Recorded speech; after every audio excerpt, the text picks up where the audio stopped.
అభి చిన్నపు నుండి కావ్యని ప్రేమిస్తాడు.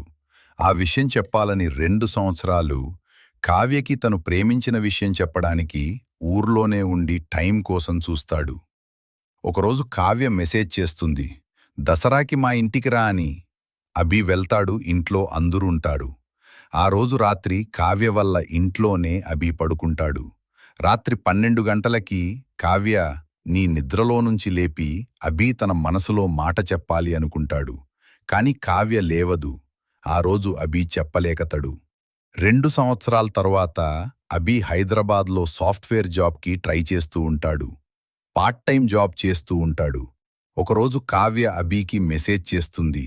ఆ రోజు నుంచి రోజుకి ఇద్దరి మధ్య మెసేజెస్, కాల్స్ గాను, ఫోన్లు, వీడియో కాల్ గాను ఎక్కువవుతాయి. ఒకరోజు కావ్య అభిని రేపు నేను ఇంటికి వెళ్తున్నాను కలవటానికని పిలుస్తుంది. అభి కూడా వెళ్తాడు. కాని వెళ్ళిన తర్వాత ఏం మాట్లాడదు.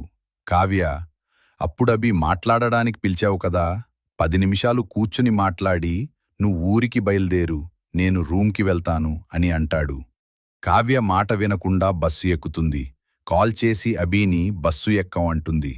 అభి 2 నిమిషాలు వెయిట్ చేసి బస్సు ఎక్కుతాడు. తర్వాత మళ్ళీ కావ్య బస్సు దిగి వెళ్ళిపోమంటుంది. కాని అభి వినకుండా కావ్యతో పాటు ఊరి వరకు వచ్చి కావ్యం దింపుతాడు. కావ్య మళ్ళీ హైదరాబాద్కి వస్తుంది హాస్టల్కి.